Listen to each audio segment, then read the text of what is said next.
संवत 1956 का अकाल पड़ा था। कितना?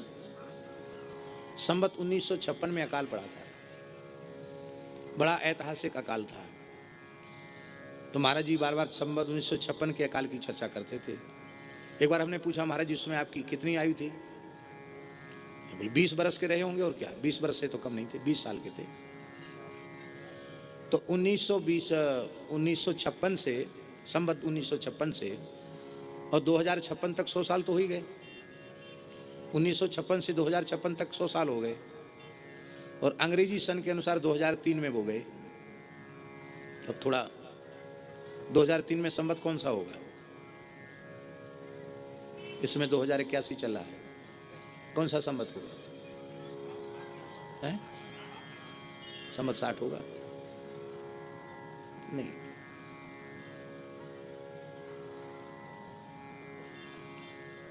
है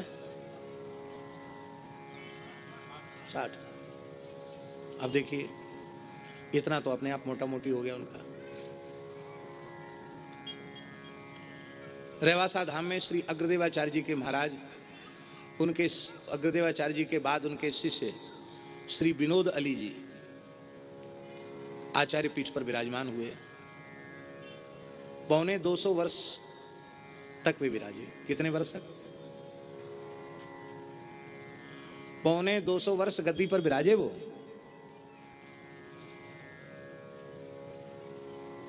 सदेह निकुंज गमन किया, और इतने लंबे समय तक रेवासा की परिधि से बाहर नहीं गए, वहीं कुंज में ही रहे हैं। तो ऐसे जो उदाहरण हैं ऐतिहासिक, वो अपवाद हैं। वैसे तो कलयुगी मनुष्य की आयु बहुत कम है, 100 साल भी जीने वाले लोग कम उपलब्ध होते हैं। ये 4 दोष हैं जिनके कारण कलयुगी प्राणी का कल्याण नहीं हो पाता है। मंदाः सुमंद मतयो मंद भाग्या युपद्रुता। पहला दोष है मंदाह का अर्थ है अलसाह, आलसी। भोजन में, निद्रा में आलसी नहीं है, इसमें आलसी नहीं है। प्रपंच में प्रमाद नहीं है। भजन साधन सत्संग में आलस है। राम भजन को में आलसी, भोजन को होशियार, भोजन में होशियार। तुलसी ऐसे जीव को बार बार धिक्कार। दूसरा दोष है सुमंदमती। सुमंदमती का अर्थ है कि है तो बहुत बुद्धिमान चतुर, लेकिन बिल्कुल पागलों के जैसा अभिनय कर रहा है। सुमंदमती। महत्पुरुषों के उपदेशों का श्रवण करने के पश्चात सिद्धांत को, तत्व को, रहस्य को समझ लेने के बाद भी उसके व्यवहारिक जीवन में किंचित परिवर्तन नहीं है। यही है सुमंदमती।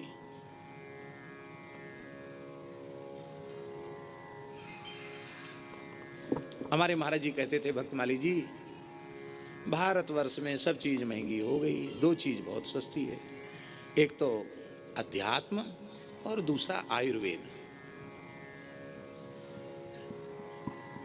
इतना सस्ता है अध्यात्म, एकदम बिना पढ़ा लिखा गंवार आदमी भी कोई ना कोई ब्रह्म ज्ञान की बात, ज्ञान वैराग्य की बात सुना देगा।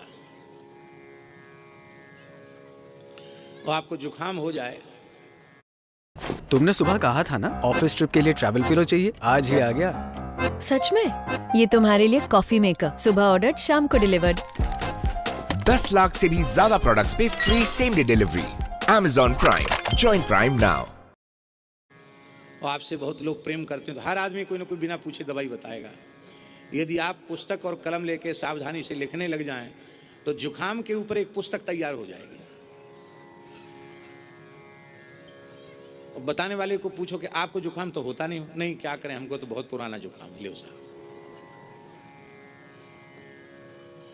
अध्यात्म के इतना सस्ता होने पर भी जीव दुख रहित नहीं हो पा रहा है, और आयुर्वेद का इतना ज्ञान होने पर भी आरोग्यता प्राप्त नहीं हो रही है।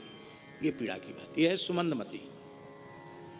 मंदभाग्याः का अर्थ है ऐसे ऐसे महापुरुष, भगवत प्राप्त महापुरुष हम लोगों को अपने जीवन में प्राप्त हुए, जिनका दर्शन हमारे हृदय की भावना से यदि कोई करे तो उनका दर्शन भगवत दर्शन से कम नहीं था।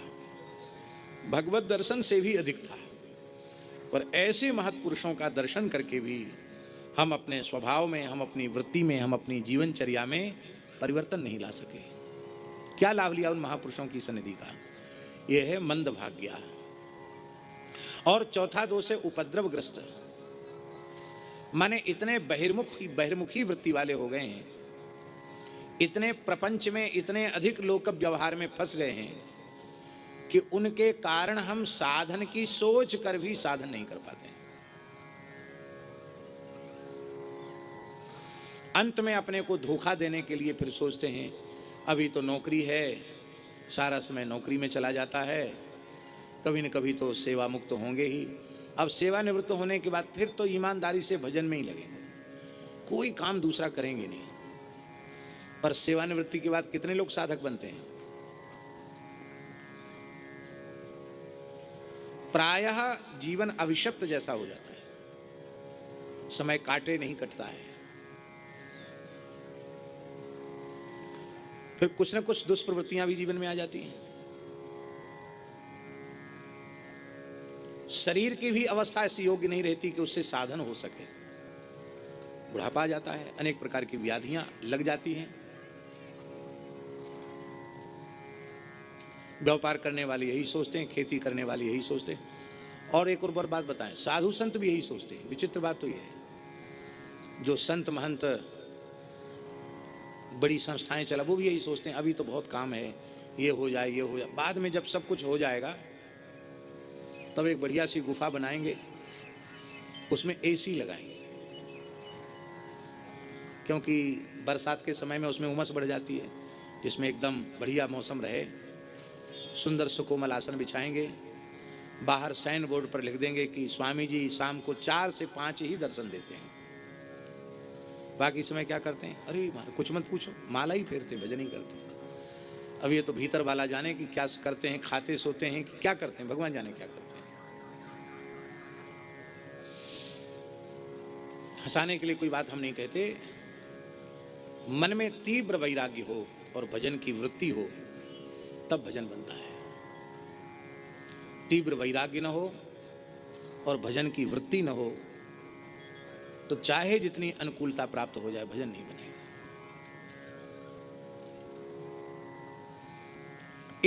ये जो 4 दोष हैं, इन 4 दोषों में प्रमुख दोष है मंदा, ऐसा हमारा मानना है। ये पहला दोष यदि जीवन में हट जाए भगवत कृपा से तो 3 दोष अपने आप हट जाएंगे। साधन में, सत्संग में, भजन में प्रमाद, उसका त्याग कर दो। भोजन भले ही छूट जाए, विश्राम भले ही छूट जाए, पर साधन नहीं छूटे, सत्संग नहीं छूटे। ये निश्चय यदि कोई कर ले फिर सुमंदमती नहीं रहेगा। फिर इतनी सावधानी से जब सत्संग करेगा, साधन करेगा, उसके जीवन में परिवर्तन हुए बिना रहेगा नहीं, तो फिर सुमंदमती नहीं होगा, ये दोष चला जाएगा। फिर मंदभाग्य भी नहीं रहेगा, सत्पुरुषों की सन्निधि का पूर्ण लाभ अनुभव में आने लग जाएगा। फिर जीवन में कोई प्रपंच भी नहीं रहेगा, उपद्रव भी नहीं रहेगा। इसलिए पहला दोष ही हटाने की जरूरत है, साधन में प्रमाद। और ऐसे महापुरुष हुए हैं देश में।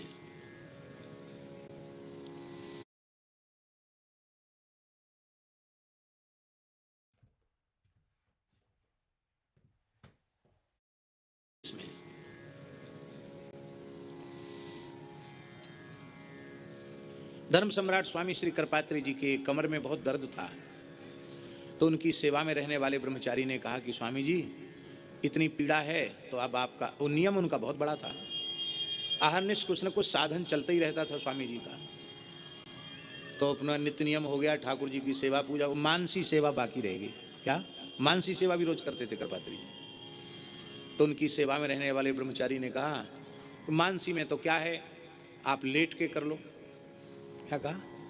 भाई मानसी तो करनी है, कमर में दर्द है, बैठने में कठिनाई हो रही, तो आप लेट जाओ, लेट के मानसी कर लो। तो स्वामी जी ने उसको डांट करके पूछा कि तुम गुरु हो कि शिष्य? क्या हो तुम गुरु हो कि चेला? तो ब्रह्मचारी ने हाथ जोड़ के कहा महाराज शिष्य हूं। तो बोले फिर कैसे आदेश दे रहे हो कि लेट के करो?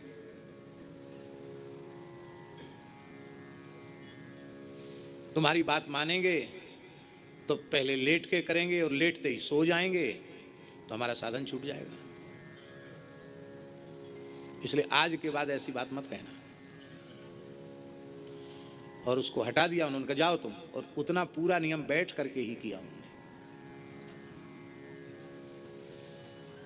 त्रिवेणी वाले महाराज जी खोजी द्वाराचार्य ब्रह्मपीठाधीश्वर पूज्यपाद स्वामी श्री नारायण दास जी महाराज त्रिवेणी वाले महाराज जी सिद्ध संत थे रामानंद संप्रदाय के। उनका नियम था रात्रि में 2:30 बजे स्नान के लिए जाना। आप सोचो कहाँ डाकोर है, और डाकोर से बाई रोड कार से चल करके वे लगातार चले डाकोर से, और रात्रि को 2 बजे त्रिवेणी धाम पहुंचे। कितने बजे? 2 बजे। वृद्ध शरीर, दुर्बल शरीर। तो संतों ने प्रार्थना की कि अब आप थोड़ा तो इस कमर सीधी कर लें, स्नान कर लें, विश्राम कर लें, फिर स्नान करना। उन्होंने नहीं माना। और शरीर में बुखार, शरीर में ज्वर। उन्होंने जल पिया, शौच गए, गुनगुने जल से, कुआ के जल का ही व्यवहार करते थे, कुएं के जल से स्नान किया। ठीक 3 बजे वो भजन में बैठते थे। 3 बजे से लेकर सवेरे 7 बजे तक बैठ गए आसन से, तो 4 घंटे लगातार आसन पर बैठे। बाद में दिन में विश्राम में चले गए। ये क्या है? यही है साधन में प्रमाद न करना, सत्संग में प्रमाद न करना।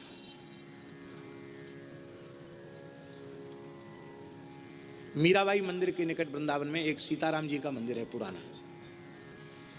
वहां पूज्य गुरुदेव भक्तमाली जी की कथा थी। हम भी नित्य जाते थे। तो महाराज जी को बहुत तेज बुखार होगा। उस बुखार में इतनी ठंड लगने लगी कि वो कांपने लगे।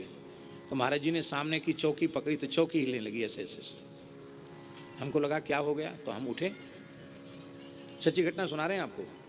और महाराज जी का हाथ ऐसे छुआ तो इतना गर्म जैसे तवा हो, इतना गर्म, शरीर जल रहा था। 2 समय की कथा, सवेरे 9 से 12, शाम को फिर 3 से 6। इतना तेज बुखार। अरे राम राम, महाराज जी को बहुत बुखार है। और रिक्शे में बैठ के आना जाना। फिर रिक्शे में बिठा के ले गए। हमने कहा महाराज जी शाम की कथा तो आप कैसे कहेंगे? हंसकर बोले जैसे अब तक कहा है वैसे ही शाम को भी कह लेंगे। फिर शुक्ला जी डॉक्टर साहब को बुलाया, बोतल चढ़ी, ठंडी पट्टी माथे पर चरण पर रखी गई, और ठीक समय हुआ। बोले रिक्शा तैयार है? तैयार है। बैठ गए उसी स्थिति में रिक्शा में। शाम को ठीक उतने ही समय पूरी भगवत चर्चा की। हमको तो लगता है इसी का नाम है विदेहावस्था। इसी का नाम है विदेहावस्था। ये बात इसलिए हम निवेदन कर रहे हैं कि महापुरुष कहते नहीं हैं, वो अपने जीवन में उसे करके दिखाते हैं। इसलिए कलयुगी प्राणी का कल्याण नहीं हो पाता है।